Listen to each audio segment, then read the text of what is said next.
Hari ini saya akan menyampaikan firman Tuhan dengan judul Pemulihan Hati, The Restoration of the Heart. Amsal 4 ayat 23 berkata gini, jagalah hatimu dengan segala kewaspadaan karena dari situlah terpancar kehidupan. Tahukah Anda bahwa hati kita adalah sumber dari hidup kita?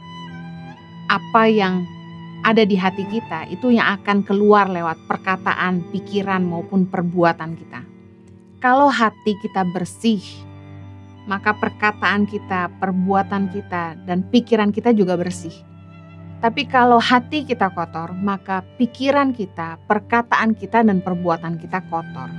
Segitu pentingnya kita belajar jaga hati. Di dalam Alkitab bahasa Inggris, terjemahan NIV dikatakan gini, above all else, guard your heart, for it is the wellsprings of life. Dikatakan bahwa hati kita itu sumber mata air kehidupan kita. Bahwa semua yang kita lakukan dalam hidup ini mengalirnya tuh dari hati. Kenapa penting banget kita jaga hati kita? Karena hidup kita gak mungkin baik kalau hati kita gak bersih. Hati kita menentukan hidup kita.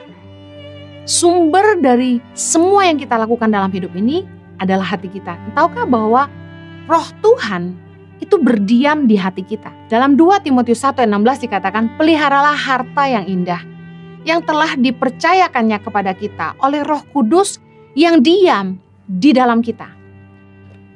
Hati kita adalah tempat kediaman Roh Kudus. Kita harus jaga hati kita tetap bersih supaya Roh Kudus betah tinggal di situ.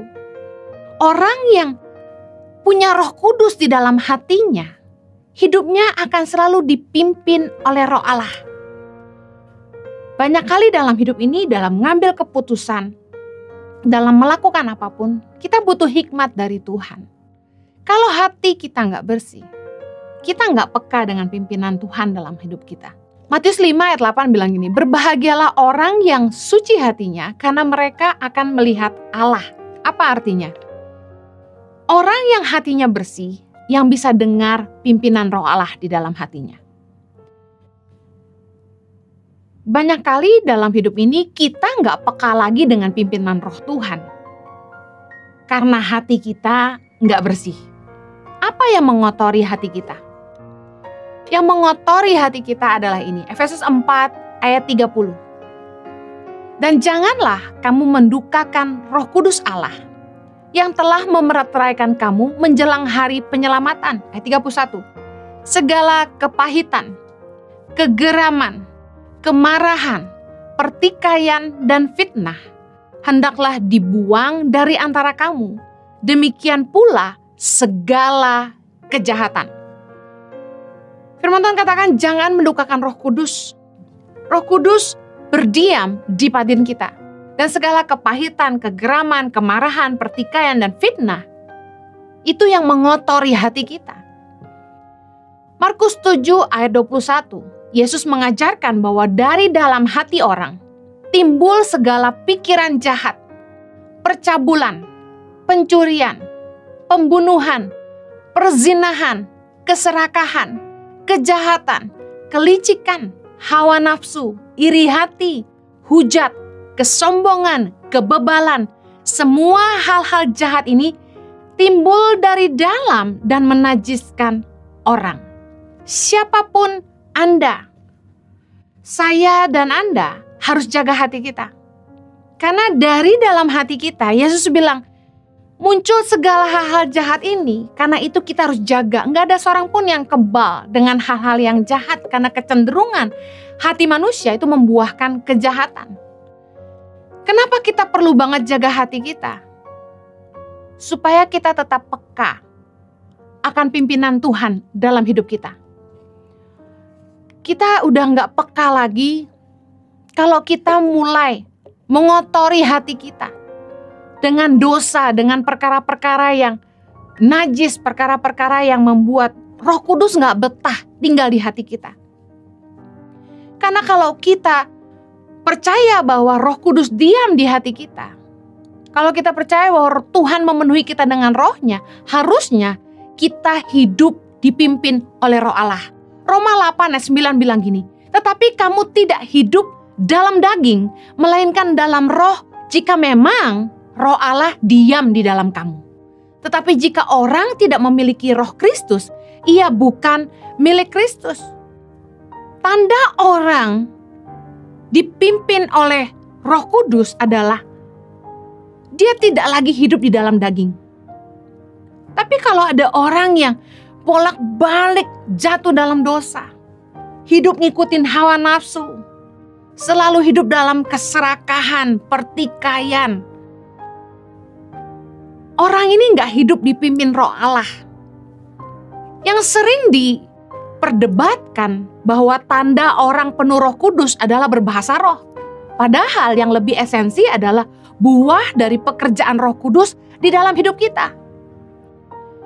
Pekerjaan Roh Kudus di dalam hidup kita memampukan kita untuk hidup dalam kebenaran. Orang yang hidupnya dipimpin oleh roh, dia gak mikirin perkara-perkara daging. Apa sih arti hidup menurut roh? Pertimbangan hati kita itu dijaga Tuhan. Pertimbangan hati kita selalu berlandaskan kebenaran firman Tuhan. Ketika ada hal-hal yang harus kita pertimbangkan, ketika ada hal-hal yang harus kita putuskan, pertimbangan kita adalah begini, apakah ini sesuai dengan firman Tuhan atau enggak?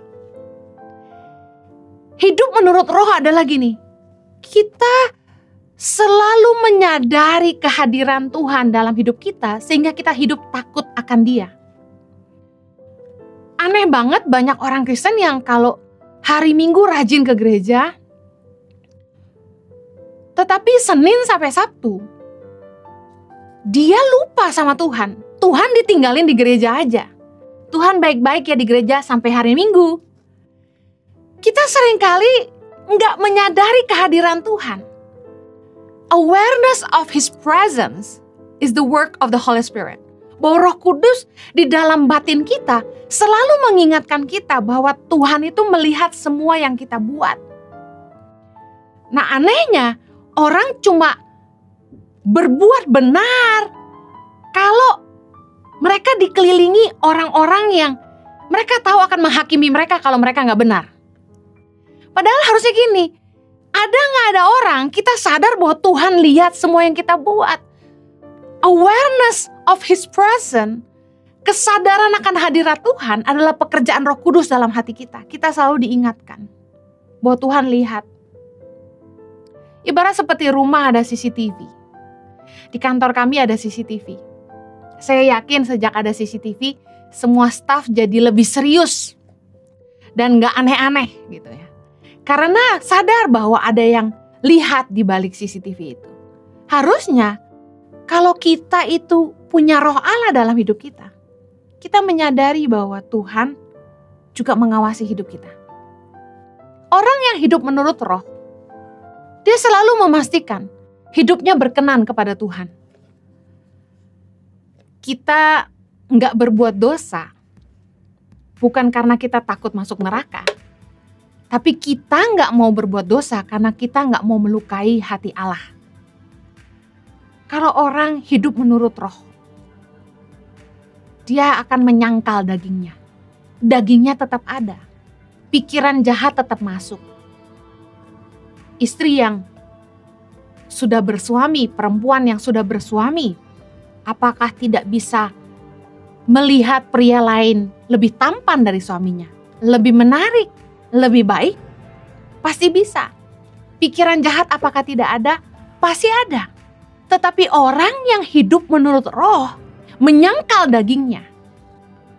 Makanya kalau kita lihat wanita cantik, pria-pria khususnya, lihat sekali aja, jangan lihat dua kali, karena pandangan kedua udah bahaya. Orang yang hidup menurut roh, dia hati-hati, jangan sampai mencobai diri sendiri. Tanda orang dipimpin roh Allah, dia dimampukan untuk hidup dalam kebenaran. 2 Korintus 3:16 bilang gini, Tetapi apabila hati seseorang berbalik kepada Tuhan, maka selubung itu diambil daripadanya. Sebab Tuhan adalah roh, dan di mana ada roh Allah, di situ ada kemerdekaan. Di mana ada roh Allah, di situ ada kemerdekaan. Kalau roh Allah ada di dalam kita, kita dimerdekakan dari ikatan dosa, dari belenggu dosa yang membuat kita selalu jatuh bangun. Kita punya ikatan yang membuat kita selalu berhutang. Ada satu habit pattern yang berulang, jatuh bangun di tempat yang sama. Contoh, ngomong jorok terus, kasar sama istri terus, judi terus, mencuri terus. Itu the same pattern, behavior pattern yang gak pernah berubah. Tapi kalau orang itu dipenuhi roh Allah, ketika dia berbalik sama Tuhan, di mana ada roh Allah, di situ ada kemerdekaan. Justru dipertanyakan. Kalau orang bilang, enggak, gue udah tobat kok, tapi pelan-pelan. Yang saya yakin, di mana ada roh Allah, di situ ada kemerdekaan. Masalahnya, apakah hati kita berbalik kepada Tuhan? Kalau kita ingin hati kita dipulihkan, hati kita harus balik sama Tuhan.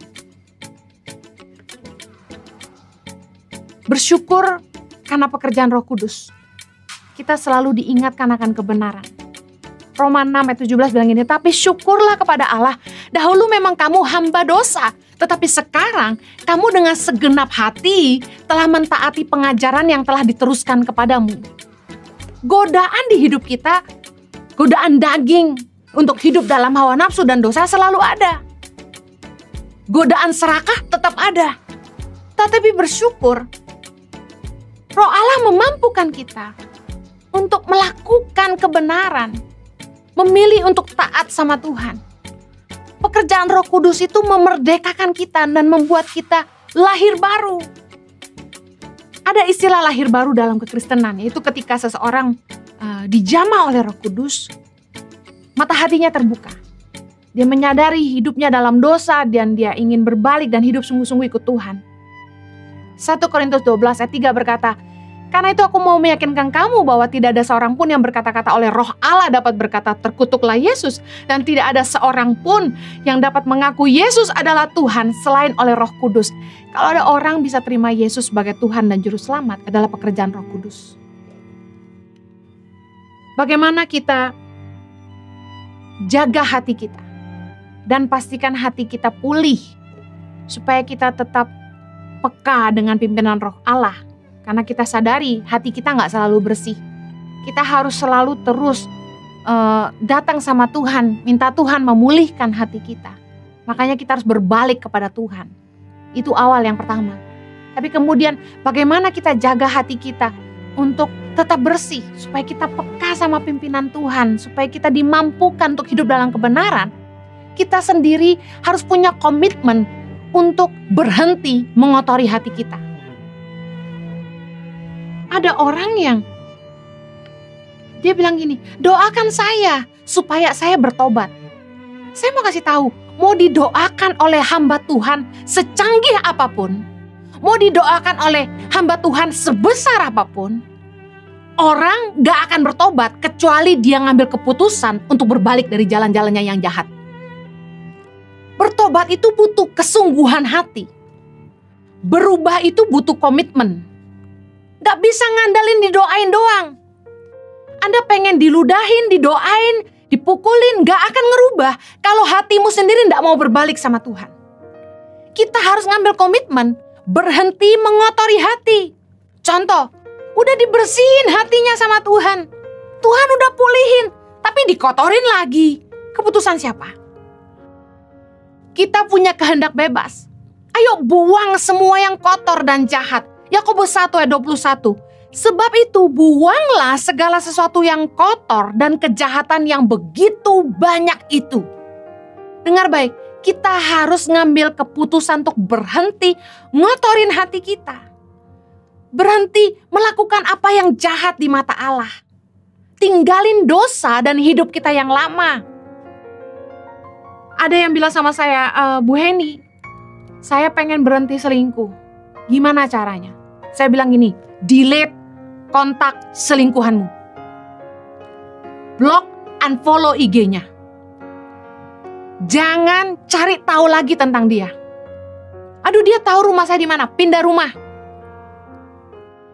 Kalau kita nggak mau berhubungan lagi dengan selingkuhan kita, kita harus bakar jembatan yang menghubungkan kita dengan orang itu. Kalau kita mau berbalik kepada Tuhan, jangan nanggung-nanggung. Kalau kita nggak bakar jembatan untuk kembali ke hidup yang lama, saya jamin satu kali kelak kita disakiti sama pasangan kita pengen telepon pacar lama. Ketika kita kecewa dengan sesama anak Tuhan, kita pengen kembali lagi ke teman-teman kita yang dulu jadi sahabat ketika kita hidup dalam dosa. Kita mulai banding-bandingin, enakan dulu belum kenal Tuhan. Kalau kita mau ikut Tuhan sungguh-sungguh, berhenti ngotorin hati. Hati-hati dengan apa yang kita lihat, apa yang kita tonton, apa yang kita baca, apa yang kita pelajari. Karena Yesus mengajarkan bahwa dosa itu mulainya dari mata. Dari mata turun ke hati. Matius 5 ayat 28, tetapi aku berkata kepadamu, setiap orang yang memandang perempuan serta menginginkannya sudah berzina dengan dia di dalam hatinya. Tadi saya sempat bilang, kalau pria lihat wanita cantik sekali aja. Lihat kedua kali udah bahaya. Karena dosa itu mulainya dari mata. Dari mata turun ke hati. Mata adalah jendela jiwa kita. Kalau kita nggak mau ngotorin hati kita, jangan kotorin mata kita. Mata yang cabul, hatinya cabul. Apa nggak enak sih nonton film yang aduhai? Pasti menarik lah, tergoda lah. Tapi dengar resikonya, hatimu kotor. Saya pernah ikut seminar tentang pornografi, bagaimana lepas dari pornografi. Dalam seminar ini diajarkan bahwa orang yang kecanduan pornografi itu dimulai dari melihat pornografi skala kecil. Gambar dulu, film sekali, 2 kali, lalu ketagihan. Yang bahayanya kemudian membuat hubungan, seksual pernikahannya jadi gak sehat. Kita kalau gak jaga mata kita akan kecanduan sama dosa lagi. Jangan lagi kotorin hati kita. Yang berikutnya, kalau kita mau hati kita tetap pulih, bersih, miliki hati yang mau diajar. Tadi firman Tuhan berkata dalam Yakobus 1 ayat 21, sebab itu buanglah segala sesuatu yang kotor dan kejahatan yang begitu banyak itu, dan terimalah dengan lemah lembut firman yang tertanam di dalam hatimu yang berkuasa menyelamatkan jiwamu. Dengar baik. Kalau kita mau jaga hati kita tetap bersih, kita harus mau diajar. Miliki hati yang lemah lembut tuh artinya gini, mau ditegur, mau diajar. Firman Tuhan gak akan mengubahkan kecuali dilakukan. Kita kalau mau dengar firman, gak cuma dengar, gak cuma baca. Firman Tuhan itu punya daya ubah ketika yang diajar bukan hanya mendengar, tapi mau melakukannya. Mau hidup di dalamnya. Lebih baik kita tahu sedikit tapi kita lakukan daripada kita hafal semua isi Alkitab tapi kita gak hidupi sama sekali. Tahukah Anda bahwa teguran itu yang menjaga kita tetap di jalan yang benar?